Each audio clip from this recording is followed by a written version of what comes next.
Is it rolling?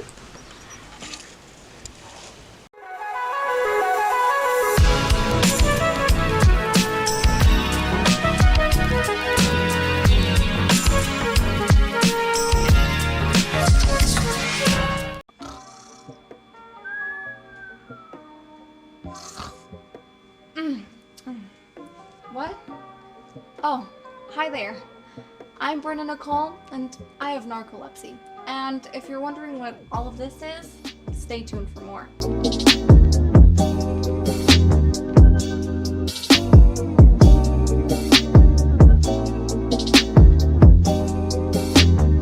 So you're probably thinking, what even is narcolepsy? Well, let me tell you. The Mayo Clinic defines narcolepsy as a chronic sleep disorder characterized by overwhelming daytime drowsiness and sudden attacks of sleep. Now, there are two types of narcolepsy: narcolepsy type 1 that is accompanied by cataplexy, and narcolepsy type 2 that is without cataplexy. I have type 1 narcolepsy, which means I do suffer from cataplexy as well, and I'm going to get into what all of that means and what that is in a second. So basically what is happening physically in my brain to cause this is that there is a hormone in my brain called hypocretin that isn't being released enough during the daytime, and what this hormone does is it keeps you awake. It is the hormone that pretty much differentiates between at nighttime when you're supposed to be sleeping and you're supposed to want to sleep and have a normal sleep schedule, and daytime where you're supposed to be awake and alert and not be sleepy if you've had enough sleep. It's because I don't have enough of this hormone being released into my brain. It's not keeping me awake. I am in this like eternal cycle of being sleepy and wanting to go to sleep throughout very constant periods of time, and this hormone that's supposed to keep you awake and keep you alert and stop that sleepiness schedule or sleepiness time, it doesn't turn off for me. So that's what happens, and that's pretty much the very basic of what narcolepsy is. It is genetic. At least in my family, it is most definitely genetic, even though we don't really know what completely causes, for example, narcolepsy type 2. In my family, every single generation has narcolepsy. So starting from my great-grandmother who had it, her son had it, which is my grandfather's brother, and then a different brother from my grandfather had a son who has it, and now I have it. So every single generation, 4 generations back, has it. And it's definitely a family thing, and I just have to live with it. I just got the unlucky gene. It just kind of sort of happened by chance. Out of all my first cousins and siblings, I was the one who got it. So I mean, whoop-de-doop. It is said that if you have a family member who has it, that means your risk of getting it is up to 20 or 40% times more than a person who doesn't have a family member who has narcolepsy. So obviously the main one is the sleepiness, the constant tiredness, and at this point I'm getting pretty used to being sleepy a lot of the time. I think within the day my sleepiness can increase and decrease, but sleepiness overall, I think I'm like sleepy maybe around 60% of the day, which kind of sucks. But I'm getting used to it, which is pretty much something that happens when you're living with narcolepsy. There are some extreme cases where people are tired 24 hours a day, and I really do feel for those people, and I know that I am lucky that I'm not one of those people. My narcolepsy has been getting worse, probably because I've been more and more stressed. And hopefully dealing with my stress and my mental health will make it better. But for now, I am really struggling to keep a sleep schedule. The tiredness does get to a point where it's so extreme that you can't even keep your eyes open. Like sometimes the attacks get so bad that You can't even hold a conversation with someone because you're so tired. Tired to the point where you have like a massive headache and your whole body just wants to go to sleep. And it really genuinely feels like you haven't slept for 48 hours, 5 hours after you woke up from a 10-hour sleep. It can get pretty intense. It's just annoying. Most of all, it's annoying. Naps do help. For me, they do help, but on a day-to-day basis, it comes sort of like in waves, or I like to call them waves. Sometimes I won't get a narcolepsy attack in months, and sometimes, like the past few months, I can get it for a week straight. It really depends on my mental health state. If I'm very, very stressed and anxious, it gets much worse, and if I'm calm and relaxed and I have my mental health on point, then it usually will not be as bad. So what I feel is whenever I wake up, I usually wake up fine. I wake up like any other person. I feel refreshed. I feel great after, sleeping maybe around 9 to 10 hours every night, because that's how much I have to sleep every single night to feel well, which is another downside of narcolepsy. If I sleep anywhere below 9 hours, which is a lot apparently for a lot of people, if I sleep anywhere less than 9 hours, I will get for sure a narcolepsy attack. But anyways, back to what I was saying. I sleep around 9 or 10 hours and I'm feeling fine. I'm feeling fresh in the morning, ready to start a new day. And then usually anywhere from, I want to say like around 3 o'clock to 6 o'clock, I will get my attacks. All of a sudden you're great, you're handy dandy doing your everyday life, and it hits you, like it out of nowhere hits you, and bam, you feel like you haven't slept in a really, really, really long time. It feels exactly the same as when you've stayed up for too long, like on Instagram or watching TikToks or whatever, and then you start feeling super, like the sleepiness hits you, you start feeling super sleepy and you're like, oh, I should really go to sleep. It's that exact feeling, except it's at 3 in the afternoon. That's interesting. I also get cataplexy attacks. They're not exactly linked to my narcolepsy attacks. I can have a cataplexy attack without feeling extremely sleepy at that certain point in time. But if I have a cataplexy attack, it means that narcolepsy is like right around the corner. It's starting to peek through, and I could get a narcolepsy attack at any given time. I don't only have cataplexy whenever I'm feeling sleepy.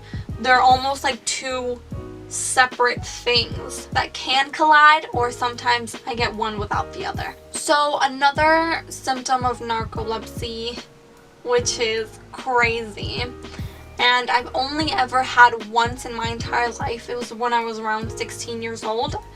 Back then I had no idea that even existed or what it was. I had not been diagnosed, and I would wake up, and by the time I got to school at like around, I'd wake up at like 6, and by the time I got to school at like 8, I could physically see like a cloudiness when I was awake. This is hard to explain because you can physically see like a cloud or like fuzziness, exactly how you would see it in a dream, but you're awake. It's weird because everything is slightly fuzzy with this like sort of white film over it. You kind of, you know that you're awake, but it physically feels like you're dreaming. It got so bad at a certain point that I literally could not tell if I was awake or if I was sleeping. I sometimes would like stop myself and I'd go, am I dreaming? Is this a dream? Am I dreaming right now? Because I couldn't, feels and looks exactly like a dream, but you're awake. And then I'd be like, no, no, no, no, no. Like, I'm awake. I know that I'm awake. And I know that that sounds scary, but it wasn't, at least to me, it wasn't scary. It was just like, whatever. I was just so, like, nonchalant about it back then. I was just like, whatever. I don't know what this is. It's weird, but I'm just gonna ignore it. I'm very lucky that I've never had sleep paralysis. I've heard that that is a very big symptom of narcolepsy, but thank goodness I've never in my entire life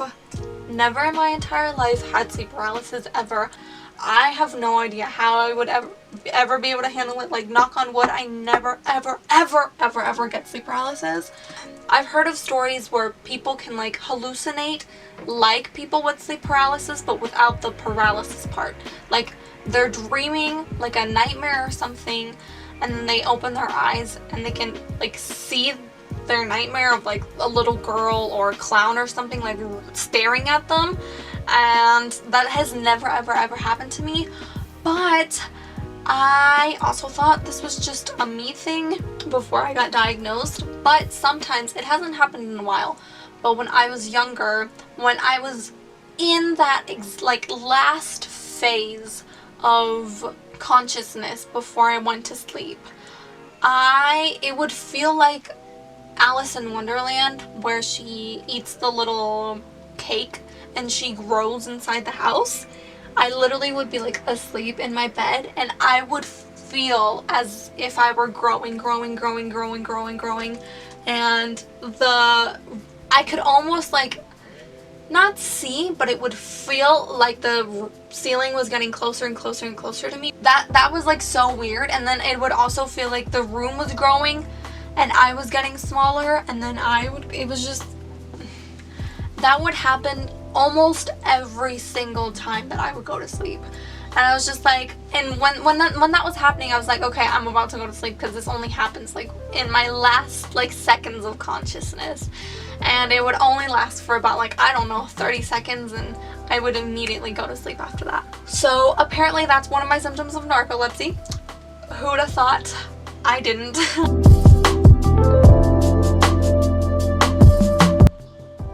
When I was in med school, I was assigned to do a presentation on syncope. Now, syncope is just a fancy medical term for fainting or passing out. And in my cardiology book, when I was researching this, I found a comparative table between what was considered syncope and what wasn't considered syncope. And one of the things that wasn't considered was this thing called cataplexy. Now, of course, because I wanted to go the extra mile, I researched every single term that wasn't considered syncope, and I learned the definition of cataplexy, and let me tell you, my mind was blown. I saw that it was the loss of strength in different muscles in your body due to extreme emotions. And when I saw this, I was like, wait, what? And I saw that different emotions can, trigger it for different people, and it could be in different muscles in the body. So pretty much what is happening, or what cataplexy is that, when you're dreaming and you're trying to run but you can't because your legs feel super heavy and you can't really run, you're like dragging your legs, and it's such a frustrating feeling. Or when you're trying to yell something out and then you try to yell but you have no voice, well, it's like that, but in real life when you're awake. Yes. For me, it's not that extreme. For me, it's only in my hands, specifically in my fingers, and it happens when I laugh really hard. Not every single time I laugh, but I would say a good 50 to 70% of the times where I'm like laughing like hysterically, I lose strength in my fingers to the point where like it's difficult for me to bend my hand like this. Like, I can't. It's really difficult. And The reason why in your dreams you feel like your legs are really slow and you can't yell and stuff like that is because you're actually trying to physically do it. You know, like your legs are actually trying to physically move. You're actually trying to physically scream. So what your body does is that it releases this hormone that, you know, semi-paralyzes you so that you don't act out your dreams and put yourself in a situation of danger when you're sleeping. I lose pretty much all complete strength in my fingers. I can't, like, right now I have strength in my hand and I can feel it. And if I put my finger inside, like I can feel me, you know, squeezing my finger. It is one of the weirdest feelings in the world, and to me, because I've had it since I was little, I thought it was normal, but I now realize that normal people don't have that and they don't have to go through that. So it's a really difficult thing to explain, but I can't, and it's weird and it's frustrating, and like by this point I laugh at it because I don't, like, it's just normal to me. But I guess it would really scare someone who, you know, had never experienced it before to actually be like, oh my god, I'm losing strength. That would be like so scary. I've only ever had cataplexy in my fingers. Recently it's starting to get to my arms. Very, very, very minimally though. It's not like I completely lose like all strength in my arm. After that extreme explanation of what cataplexy is, I saw that in my book and I realized that it wasn't normal. Other people weren't experiencing it. That is how I got diagnosed with narcolepsy. I was obviously in med school. I went to a neurologist, my neurologist teacher, and I told him everything that was happening, and he was like, yeah, you have cataplexy. For a lot of different reasons, I did not get medication. I am not on medication currently. If it does keep getting worse, I may end up on medication. I don't know. Medication with narcolepsy is a really big and sensitive topic. So that's what my diagnosis is. My treatment for now has just been trying to keep a good sleep schedule. So the reason why you clicked on this video, do you have narcolepsy? Well, if you've related to any of the things or the symptoms that I've mentioned in this video, you may have narcolepsy. A lot of people think that, you know, when they're young, like I did, that being tired is just a kid thing, or when they're older and adults, they're thinking, oh, I'm getting older, being tired. I work a lot, I don't sleep that much, being tired all day, every day is just something that adults deal with. Well, let me tell you, it's not. Extreme tiredness can't only be connected to narcolepsy. It can be connected to an array of illnesses. So please talk to your physician, talk to your doctor, talk to your general practitioner about these symptoms that you've been having. If you have cataplexy, like I mentioned, like I explained, then that is a very clear symptom of narcolepsy. Now, cataplexy comes in a lot of different presentations, so what you may have may not exactly be cataplexy. Definitely talk to a specialist about that. But, you know, if it's accompanied by this extreme sleepiness all the time, you may be a contender for narcolepsy. So, congratulations! Welcome to the club. But please talk to your doctors about any of these or any symptom that you could be having that's out of the normal.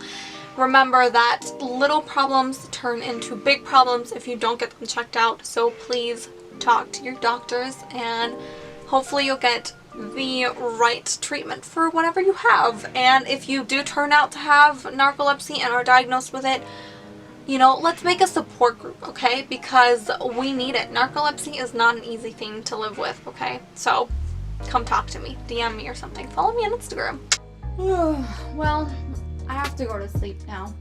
But thanks for watching. If you want to follow me, my socials will be at the end screen and in the description below. Subscribe to my channel, like this video, and share it with anyone who you may think has narcolepsy. This could be really helpful for them. As always, my name has been Brenda Nicole, and I'll see you on the flip side. Good night.